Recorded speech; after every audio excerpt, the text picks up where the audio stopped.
This is where Texas politics gets interesting.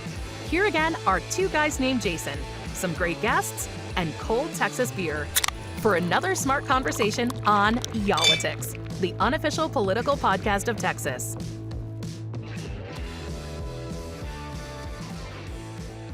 Hey everybody, welcome back for another episode of Yall-itics. We're at Café 544. The 544 Café, Wheeler, and you should have paid attention on the way in, but you were a few minutes late. Is there a so quiz here? That. Oh, actually, I think I walked in the door before you did.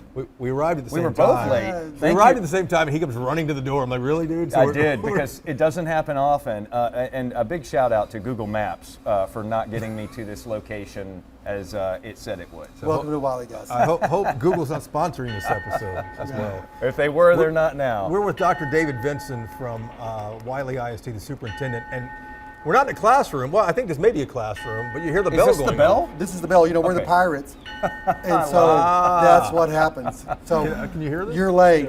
Got like some seagulls That's or whatever. exactly right. Well, we were late, so we deserved no, that. Yeah.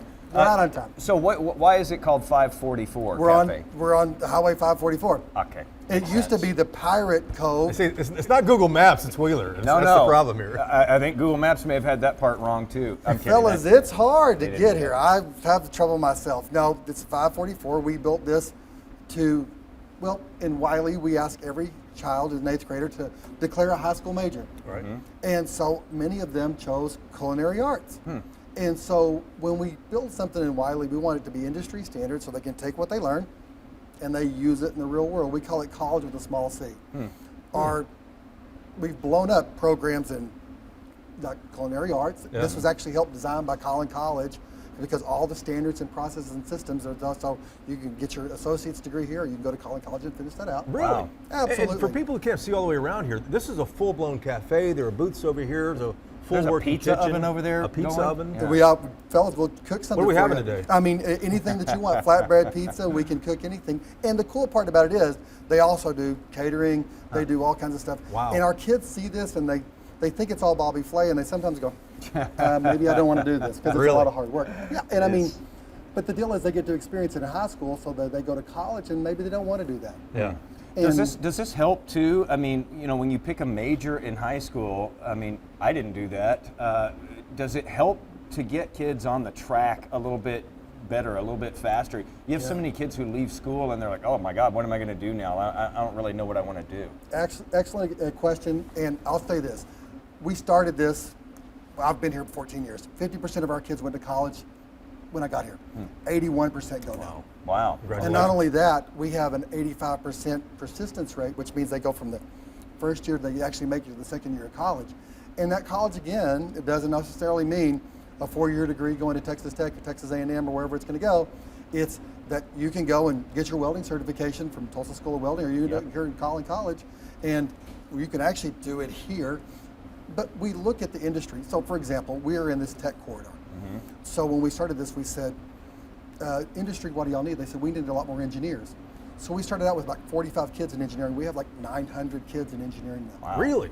You say tech corridor. I mean, Texas Instruments is not far from here. No, Raytheon. Raytheon is off 380. Yeah, and it's just a real blessing. We have parents that want to support it. Yeah. And, you know, this experience, I eat lunch in the cafeterias and talk to the kids. And I was in the cafeteria a couple of years ago, and I said, what's your major? Education. Because our kids actually go to schools and teach while they're doing it. Wow. And I said, do you love it? She goes, I hate it. Well, that's, superintendent. Honest though, right? But she said, why did you choose that? My mom's a teacher. And she would have went to college and done this and wasted 2 years. Great point. Yeah, and so I said, so what? She goes, well, I just don't like kids. I just realized this. I said, great. Then she switched to nursing, which we have, I think, 1,100 kids in health sciences. Wow. And she wants to serve people, but she figured that out in high school. That's brilliant. You know, sometimes it's better to figure out what you don't want than to figure out what you do want, you know? Yeah. What'd you very major smart. in, Wheeler? I majored in radio, television, communications. How's that working look out at for me you? Here. How's that working out? That's still a big question mark. I think it's good. Dr. Vinson, congratulations on all the successes you've had here over the years. This is David Vinson, the superintendent of Wylie Schools. We never introduced him. We introduced him a moment ago, but That's you great. were chatting on it, I think. That's great. You must have done it. I wasn't listening. But we're talking about your new efforts now.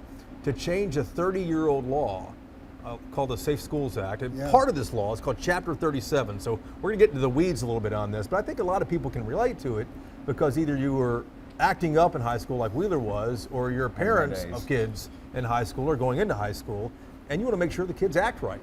And that's one of the issues you guys have here. It's not just a Wylie specific issue. There are superintendents and districts all across the state to say, listen, legislature, we need a little more leeway on how we discipline kids. Absolutely. Explain that, because I thought it was already you guys could decide what to do. Well, you know, the last legislative session, they had the Parents' Bill of Rights and responsibilities, you know, and there was 8 pages of rights. There was one responsibility, and that responsibility was to make sure that your name was correct in the student database.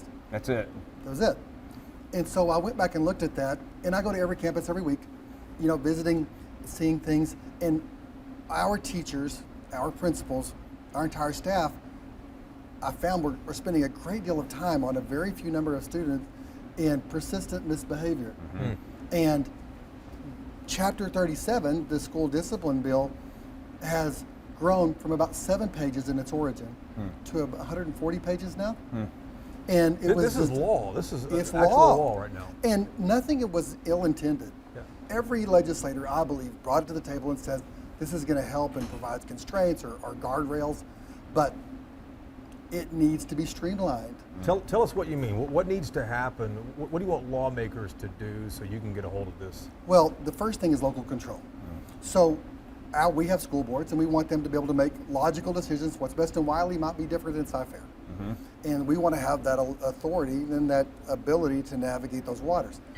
So it's really crazy when we do all that it's actually kind of segmented itself out where, you know, the Texas Education Agency, it's not even a law, but they've just deemed it, that's their perception of it, is 3 days of ISS no matter what. In-school suspension. In-school suspension. You knew that. We what don't that know. was right away. You're the Well, one who labeled it Hey, right away. you know what? No judgment. I spent a day or two there, but go ahead. And so that's the local, so we Sure. want the ability, because if it had a pretty egregious situation, that we got to be able to have more days of that, to navigate that, to help define that. And the state says 3 days is the Yeah. best you can do. And no matter what you've done, that doesn't matter. I mean, that's what's up. And So you're saying local control. I want to be able to Yes. decide that. Yeah. Yes. And I mean, we're not trying to be egregious with it, but, you know, when you have if it's chewing gum or it's, a very serious bodily injury, Yeah. same discipline. And I mean, that doesn't make sense when we can't make sense of those. So that's the thing, is that we want that flexibility. And the other thing is that persistent misbehavior, we can't expel children. And when we do that, that's the old days when you just acted up, you got expelled. Well, we expelled them to JJAP, the Juvenile Justice Alternative Education Program, which is ran by a county, and really egregious behaviors go that way. So, sometimes those measures don't meet that mark, and so we want to say, we're really good at online learning. We got good at that in COVID. You don't get school funding for online learning. We would like to provide a virtual option, so if a kid is persistently misbehaved, they can have out-of-school suspension that they're going to learn at home for a little bit. Those kind of things that make common sense and help people. And the state says you can't do that right now. No. And you don't get funding for these kids when they go off-site then? No. Okay, so you've got a double whammy then. You're trying to deal with a discipline problem that's not getting fixed, and on top of that, you're not getting funding for that student, even though you're pouring resources into trying to fix it. Absolutely. And I mean, it's become... Time to get to class with it. Hurry up. You're on time now. There too. But I mean, the deal is that as far as all that stuff goes, the law has been morphed into the parents have no responsibilities in many of these situations, and we have all of the obligation, and we want to share that responsibility. So you're looking for flexibility here, you're looking for local control here. I know that one of the other big things that you all are pushing for is sort of the center of all of this, which is a safer classroom. Yes. Because in some situations, it's getting out of control. It's way out of control, and here's the deal. We spent last legislative session making schools safe on the outside. And what we're going to try to do is provide some common sense legislation to make schools safer on the inside.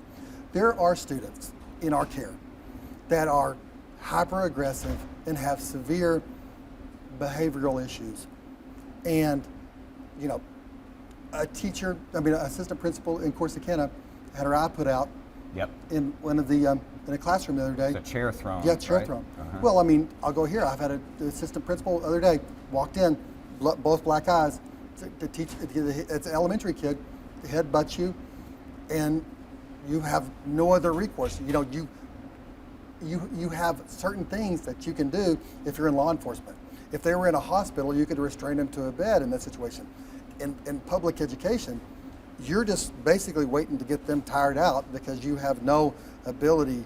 And then oftentimes we have to call law enforcement because the behaviors are so out of control. And this was an elementary school student, though, Yes. that gave the assistant principal 2 black eyes. Yeah, So what happened in that case? Just lay it out for our viewers and listeners.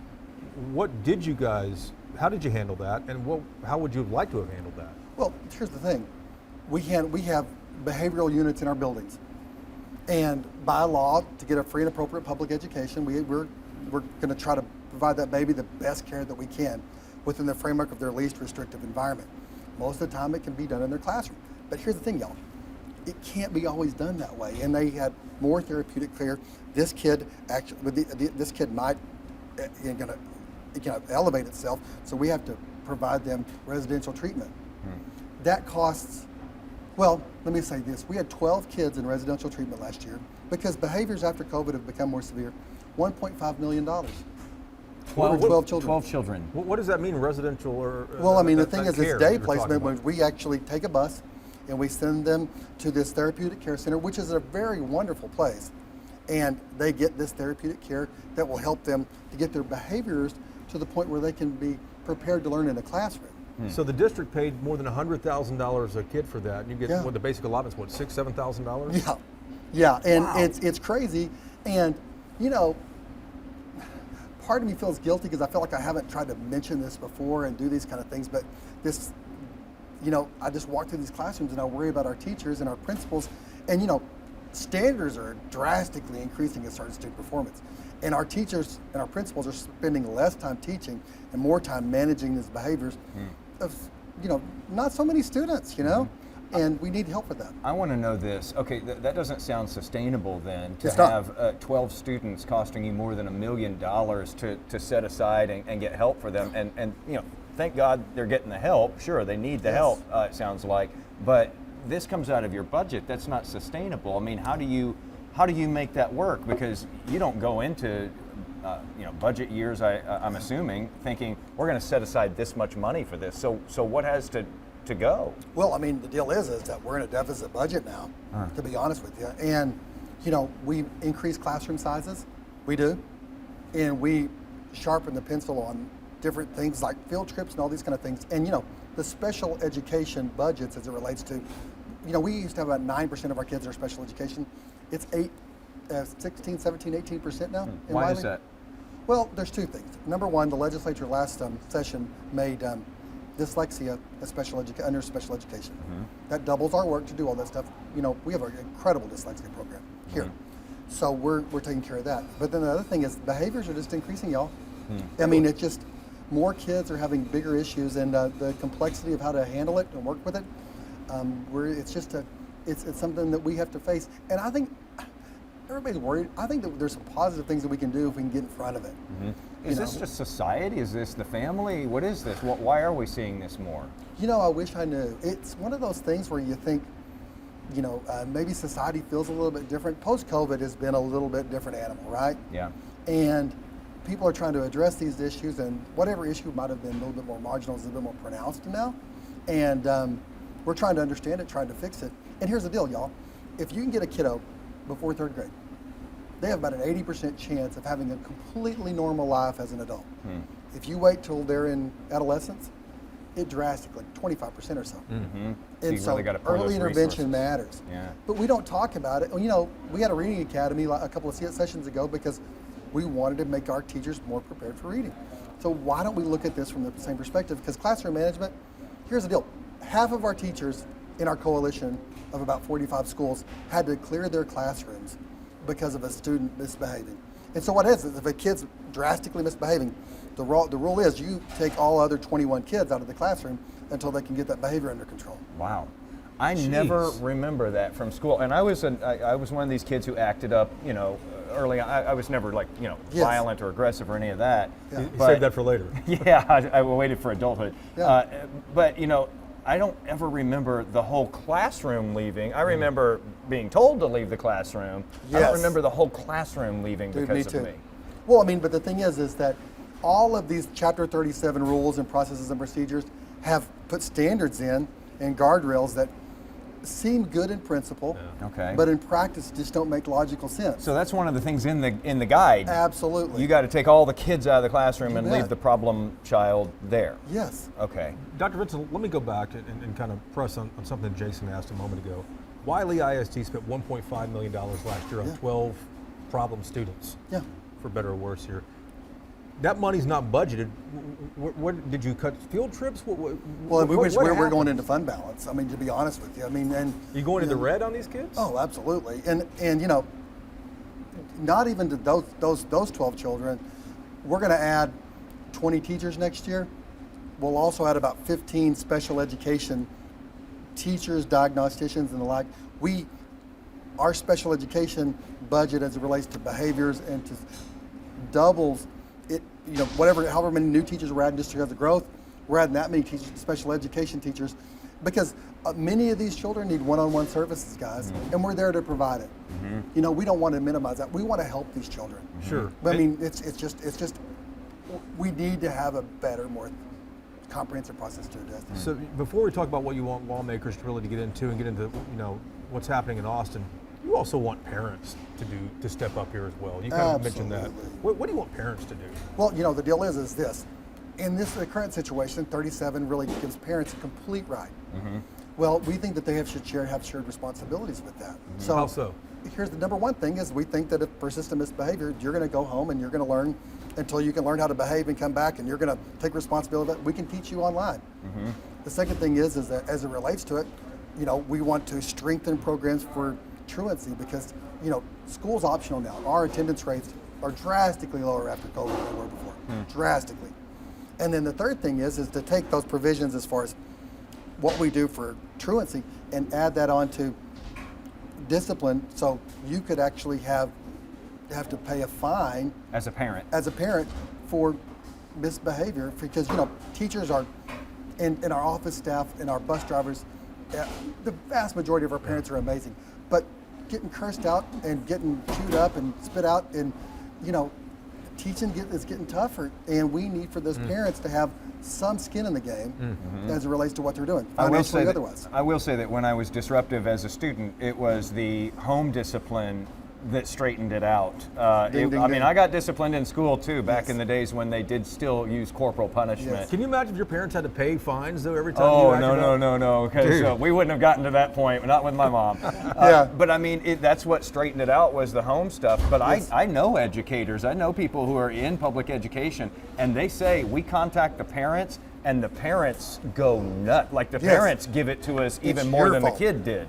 And so that thing is, but they do it because there's no recourse for that parent.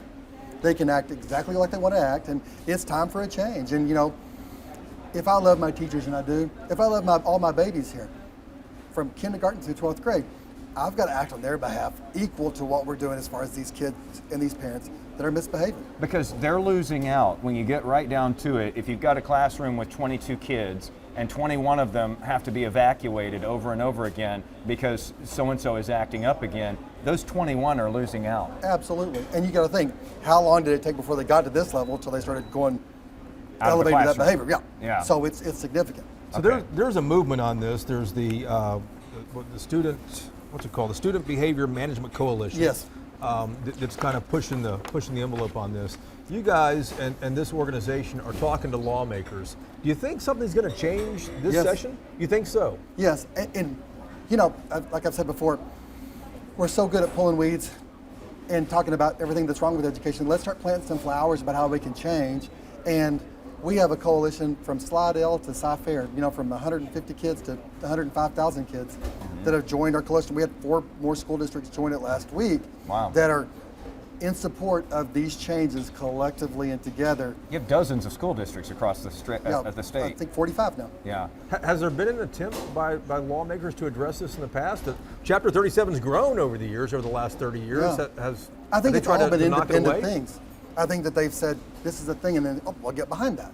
Yeah. So now we need to have a more comprehensive approach, and us being able to bring everybody together and say, what's y'all's issues? Are they the same as ours? And that's why we put all this together, and we believe that our components of this will really help teachers survive in the classroom and thrive in the classroom. And Dr. Vinson, you're talking to lawmakers. What's their reaction to this? Do they know what's going Positive. on? Do they know what's going on, though? No. Really? No, and I mean, that's the story that we have to tell. That's one of the things that I've said is, I want to talk in concert with people. I want to build bridges with these legislators and say, here's what's going on. We need your help.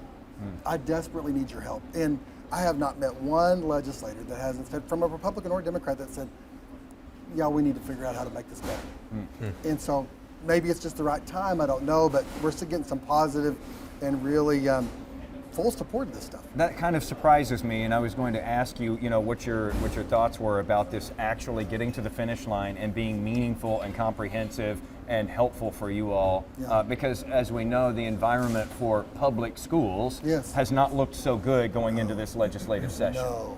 And that's the thing, is where do I find common ground, and what can I do to make it a fair fight, for public education, to do what we're going to have to do? Because if vouchers come in, you get $10,000 and you can go wherever you want to. And if a kid acts up in those schools, they're done. We get about $10,500 for every child, and we take every child. It's By not a requirement. level. Right. This is not a level playing field if you start, having those two different education systems, Yes. because you have to take these children no matter. Yes. So you're hearing, though, positive things from both Yes. sides of the aisle. How soon before we actually hear someone who comes out and says, here's what we want to do, these 8 things, these 10 things, whatever? In a bill. The In a deal bill. is that the bills have been written, and we've actually went and are working with a couple of legislators, and chairs of different committees that We're have remaining influence. nameless for now? Yeah, I assume. But yeah. the thing is that they're trying to get Senate Bill 2 done. That That's their the focus. vouchers, yeah. Yes, they're trying to make sure that's done, getting all that done, and then they're going to talk about the rest of it. But what we've tried to do, again, to provide common sense solution, is give them a synopsis, how it would change, the language of that for change, and so it makes it easier for them to navigate it. And I mean, from the people that we've talked to, they've said, can you look at this and can we massage that? And we can. I would assume as part of this, you're asking them, hey, can we increase funding as well? Because Yeah. you all haven't seen an increase per pupil in Yes. years, and you're trying to do so much more with less. Yeah, and actually this is targeted funding, because the first thing is we need these therapeutic care for these babies that need more comprehensive support. Which is expensive. It's incredibly expensive. They're the hundreds of thousands of dollars per student in some situations. And you do it per case, per basis, try to find out how to make it happen. The second thing is, we have 45,000 new teachers in Texas last year. We do so much with regard to pedagogy, reading and writing, and teach them how to do that. But classroom management, how do we have a plan for that? It's easily done because we've done it through the Reading Academy. Let's just try to find a better, more comprehensive plan for this. And we think that's actually going to help. How confident are you something's going to change I this think- session? I think it's all going to change. You think so? I love this job. I love these kids. I love the school. I have not met any person with an ill intent that I've talked to personally, legislatively or otherwise, that doesn't want what's best for kids. And I'm not asking for the moon. I'm just asking for my teachers to be okay, and my principals to be okay, and the other babies in the classroom to be okay. And for these kids to learn how to navigate life so they'll be productive and effective citizens when they grow up. Because when we permit, we promote, and these kids need to know that behavior is a critical problem, and it's not going to help you in life. What if it doesn't change in this session, though? It seems like some of these districts are really on the ropes right now. What if you don't get something going forward for the next 2 years? Well, we're going to be taking money out of fund balance to do what we're going to be doing. Teachers are going to continue to get assaulted. We're going to be in a spot where we're going to have teachers that need to be trained more, and then we're going to get blamed more and provided less help. And I really do think that what we've provided here is that roadmap to make it happen. And it's going to be drastic if it doesn't. And I don't want to be that guy. I don't want to be that person. I don't even like going to Austin, or I don't want to be a legislator. I just want to be here with my kids and for everything to be okay. Well, somebody has to stand up and say this stuff, though, because public schools have really been bashed in political conversation in recent years. but you all are trying to make a lot of things work, and you've got a lot of headwinds. Yeah, and I want to understand why, if you're mad at us, why are you mad at us? How can we fix what we're doing? Because it doesn't make sense to me, because we do such a good job here in Wylie. And how can I make sure that everybody, every mama, every daddy, every kid, every teacher feel loved and cared for? And it starts with a level playing ground with regard to behavior. And it makes sense.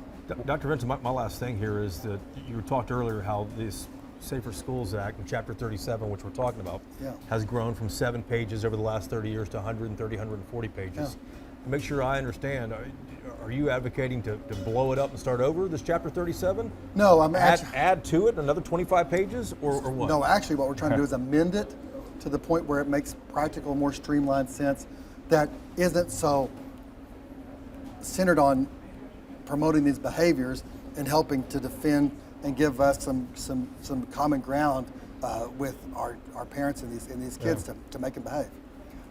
Why, I was looking through the list of districts who are part of this coalition. Why don't we see the biggies in there? Why don't we see the Houstons, the Dallases, the San Antonio? Why aren't we We've seeing reached out to them. Sci-Fair is in it. Sci-Fair is 100,000 kids. We've reached out to everybody, and I wanted just to find people with common interests. They have those common interests, though. They're going through this. They would have a lot of them, I would presume. We've approached everybody, and you almost need as many voices as you can get, though, don't you? Yes, and I'm not going to beat everybody over the head with it. Yeah. But as a superintendent on my watch, if I truly care and love these babies and these teachers and these principals, I've got to do it. I mean, it's a moral obligation. So as you seek this change, it's important to note, too, that these kids are smart. And even the ones who have behavioral problems are smart. If there's no consequence for my actions the first time, I know that the second time I can do it and there's not going to be consequences, the third, the fourth, or the fifth. Oh, yeah. And not only do I know, the people around me who are seeing it know. These kids learn that there's no teeth in this. Yes, they know. Parents know. The kids know. There is no consequence. We need some consequences. Which breeds more behavioral problems, does it then not? why not? Because, you're going unabated to do whatever you want to do, and we pay the price. And it's just not right. Tough for teacher retention? Incredibly tough. And the thing is that begging a teacher to stay, now our classrooms are safe and we do all we can, but we spend half of our time and from an administrative standpoint, handling these behaviors, doing what we're going to be doing, where I could be focusing on culinary arts. And I have the best job in the world. I got to go to a basketball game last night. I'm going to go experience 2 or 3 things today. These kids are making Valentine's treats for everybody tomorrow. This is a good place. I don't want to say it's desperate, but we need some help. Yeah. Last thing, there are going to be people who say, okay, so you want more local control now, you want to crack down on discipline. What are we going to do? We're going to go back to this model. A lot of people feel like there was this model of school to prison pipeline. Yes. What do you say to those people who worry about, it's a good question. We're going to start labeling these kids early on as problem kids, and then they're straight to prison at some point? It comes into better training for classroom management. We have the 45,000 new teachers. Many of these people have never been trained, and they know how to teach math, not teach them in classroom management. So if you can take that child and you can proactively train a teacher to de-escalate these children, manage these children in a different way. And there's a lot of these things, that programs that like social emotional learning and restorative practices that people would name liberal, but I think that we could Texas style develop a system, because you know what? Here's the thing. Social emotional learning is relationship skills, it's self-awareness and social awareness. I want every Wylie kid, a graduate, to have those 3 skills. Why don't we put that in that way and develop common sense language? Because we're in Texas, we do everything on our own. Let's make that where we're all proud to have people that have those social skills to navigate.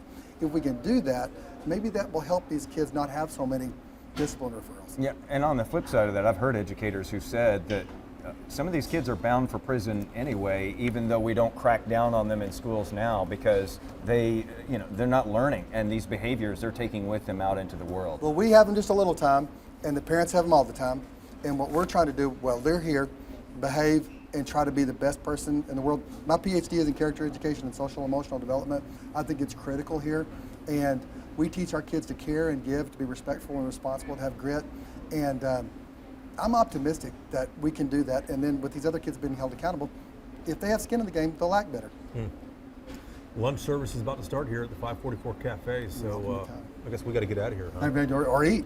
Or eat. Yeah, I like the way we you might do think. that. There we go. Dr. David Vinson from Wylie ISD, the superintendent here. Hey, congratulations on all the success you've had, this fantastic place here, and we'll be watching to see how this thing spins up at the legislature before school gets out Rock and roll. here in May. Thanks. There we go. Thanks. Thank you.